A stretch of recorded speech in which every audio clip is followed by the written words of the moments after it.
Hello friends, welcome to our YouTube channel wisdom Ganga. आज हम एक लोन ऐप के बारे में आपसे बात करने जा रहे हैं। इस लोन ऐप का नाम है वंडर लोन। ये एक नई वेब ऐप आई है जो 6 जून 2022 में लॉन्च हुई है। इसके थ्रू आप एक पर्सनल लोन ले सकते हैं, जिसमें इन्होंने बताया है कि ये लोग आपको 3,000 से लेकर 2 लाख रुपए तक का लोन देते हैं। 90 दिन से 365 दिन का टाइम पीरियड रहता है लोन लौटाने का, और इसमें इंटरेस्ट रेट 2 से 22% तक रहता है। उसके बाद इन्होंने कई चीज़ें बता रखी हैं कैलकुलेट करके, और इसको अप्लाई करने के लिए आपको 18 साल का से ऊपर होना चाहिए, एक इंडियन सिटीज़न होना चाहिए और एक स्टेबल जॉब होनी चाहिए। ये जो वेबसाइट है, ये जो ऐप है, ये आपको लोन नहीं देती है, बल्कि ये आपको फैसिलिटेट करती है लोन के लिए। एक्चुअली ये एक प्लेटफॉर्म है जहाँ पे कई सारी एनबीएफसी आपको लोन देती है, और इनकी जो मेन एनबीएफसी है, एनबीएफसी का मतलब होता है नॉन बैंकिंग फाइनेंशियल कंपनीज, जो सिर्फ लोन देने के का ही काम करती है। तो इनकी जो मेन कंपनी है वो है थाईनाडु फाइनेंस प्राइवेट लिमिटेड। अच्छा, वंडर लोन ऐप का हमने एक रिव्यू कर रखा है अपनी वेबसाइट विजडम गंगा में, जो आप जाके देख सकते हैं, जिसका लिंक आपको डिस्क्रिप्शन में मिल जाएगा। इसमें हमने इसको डिटेल में बता रखा है, समझा रखा है कि ये वेबसाइट, ये ऐप रियल है या नहीं, लेजिट है या नहीं, स्कैम है या नहीं। क्योंकि ये ऐप रियलिटी में पैसा दे रही है, तो इसको हम स्कैम और फेक तो नहीं कह सकते अभी के लिए। लेकिन कोई नहीं जानता कि इस ऐप को ओन कौन करता है, कौन इसको ऑपरेट करता है, कौन इसका मालिक है। तो इस वजह से ये लेजिट भी नहीं कहा जा सकता। इसमें और भी सारे रेड फ्लैग है, जैसे इन्होंने अपने ओनर की इन्फॉर्मेशन नहीं शेयर करेगी, कोई कंपनी जो इसको होल्ड करती है उसकी इन्फॉर्मेशन नहीं दे रखी। दूसरा ये है कि ये रजिस्टर्ड नहीं है गवर्नमेंट के साथ, किसी भी गवर्नमेंट अथॉरिटी के साथ ये रजिस्टर्ड नहीं है। तीसरा पॉइंट ये है कि सोशल मीडिया में हर एक कंपनी जो लेजिटली काम कर रही है, जेन्युइनली काम कर रही है, उसका एक अकाउंट होता है जाके कस्टमर अपना फीडबैक दे सके। लेकिन ये लोग सोशल मीडिया पे नहीं है। आखिरी चौथा पॉइंट ये है कि एक लोन ऐप जो है आजकल लोगों को अपने एक लोन ट्रैप में फंसाती है। इनका मोडस ऑपरेंडी क्या होता है, इसमें ये कहते हैं कि they provide loans for barely 1500 to 1800 rupees and ask for more than 3500 rupees in total in just 4 to 5 days from the landing date.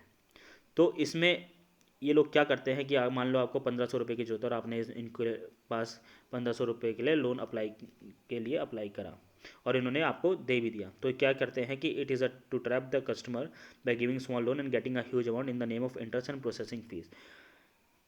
तो ये लोग आपसे सिर्फ 1500 रुपये नहीं वापस लेते, बल्कि उसका 2 गुना 3 गुना पैसा वापस लेते हैं। ये कहते हैं कि ये इंटरेस्ट ज़्यादा लगा के और प्रोसेसिंग फ़ीस भी लेते हैं।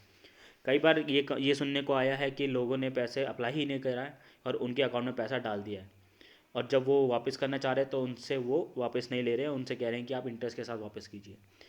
एक केस ये भी देखने को मिला है, जो हमने कंज्यूमर कंप्लेंट कोर्ट में पढ़ा है, complaintscourt.com में पढ़ा है, जिसमें अभिषेक गौर करके एक व्यक्ति है, जिन्होंने ये बताया है कि इन्होंने अप्लाई तो किया था पर इनको पैसा नहीं मिला। लेकिन अब वो मैसेज इनके पास आ रहा है कि इनको पैसा दे, और अब वो पैसा नहीं दे रहे, तो उन्होंने पैसा नहीं दिया, तो उनके फ़ोन में जो उनके कॉन्टैक्ट्स हैं उनको कॉल करके इनको डिफेम किया जा रहा है। तो कभी भी आपने अगर किसी लोन ऐप से पैसा लिया, या इस लोन ऐप से आपने पैसा लिया और ये आपको अगर साइबर बुलिंग कर रहे हैं या डिफेम कर रहे हैं, तो पहले इनको आप इनके खिलाफ़ कंप्लेंट दर्ज कराइए, एफआईआर कराइए, या फिर साइबर क्राइम रिपोर्ट इनकी करिए। आपको और इनको आप और एक व्हाट्सएप स्टेटस भी डालिए, जिसमें आप अपने लोगों को बता सकें कि आपके साथ ऐसा कर रहे हैं लोन ऐप वाले, और ये अगर लेजिटली अगर आपसे पैसा नहीं ले रहे हैं। तो अगर आपने लोन लिया है और सही इंटरेस्ट के साथ आप इनको वापस कर रहे हैं, तब तो ठीक है। लेकिन अगर ये आपसे ज़्यादा पैसा मांगने की कोशिश कर रहे हैं या लेने की कोशिश कर रहे हैं, तब आप इनसे डरिए मत। ये लोग आपको डराएंगे, लेकिन आप डरिएगा नहीं। आखिरी पॉइंट इसका ये है कि इनकी जो प्राइवेसी पॉलिसी है, इसमें इन्होंने बार बार तो ये बता रखा है कि ये कोई भी इन्फॉर्मेशन थर्ड पार्टी के साथ नहीं शेयर करेंगे, लेकिन बाद में इन्होंने ये भी बोल रखा है कि in they will share with the third party in the name of solving dispute. अगर कभी डिस्प्यूट सॉल्व करना पड़ेगा तो वो थर्ड पार्टी के साथ शेयर करेंगे, तो वो डिस्प्यूट कुछ भी हो सकता है।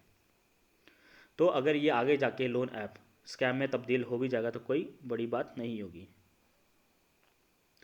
तो कुछ पॉइंट्स हम आपको बताने जा रहे हैं, जिसको आप यूज़ कर सकते हैं ये जानने के लिए कि कैसे एक पर्सनल लोन ऐप स्कैम को आप फाइंड कर सकते हैं या डिटेक्ट कर सकते हैं। सबसे पहला, जो भी पर्सनल लोन ऐप होते हैं, फेक लोन ऐप होती है या जेन्युइन नहीं होती, वो आपके पेमेंट हिस्ट्री पे ध्यान नहीं देती। उनको फ़र्क नहीं पड़ता कि आपने पहले कहाँ से कमा रखा है या कहाँ पे पहले आपने पेमेंट कर रखी है। तो अगर कोई ऐसी ऐप है जो आपको आपकी पेमेंट हिस्ट्री नहीं मांग रही, तो वो एक स्कैम हो सकती है। दूसरा है कि उस वेबसाइट का या ऐप का कोई भी फिजिकल एड्रेस नहीं होता, वो कंपनी रजिस्टर्ड नहीं होती, और उनके में सिक्योरिटी मेजर्स इतने हाई नहीं होते कि वो आपका डाटा सेव कर सकें। आखिरी पॉइंट ये रहता है कि हर लोन ऐप जो है आपको प्रेशराइज करती है कि आप जल्दी से जल्दी उनसे लोन ले लीजिए, क्योंकि एक बार आपने लोन ले लिया तो उनके पास आपका सारा डाटा चला जाता है, आपके सारे कॉन्टैक्ट्स के नंबर चले जाते हैं, फ़ोटोज़ वीडियोज़ चले जाती है, जिसको वो बाद में किसी आपको हरास करने के लिए यूज़ करते हैं। इस इस वेबसाइट इस ऐप के बारे में अगर आपको और डिटेल में जानना चाहते हैं तो आप यहाँ पे हमारे wisdomganga.com में जाके पढ़ सकते हैं, जिसका लिंक हमने डिस्क्रिप्शन में दे रखा है। तो आखिरी में हम यही कहना चाहेंगे कि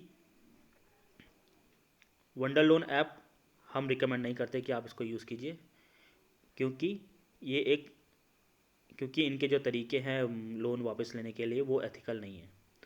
so please do not use this website, and like, subscribe and follow our YouTube channel Wisdom Ganga.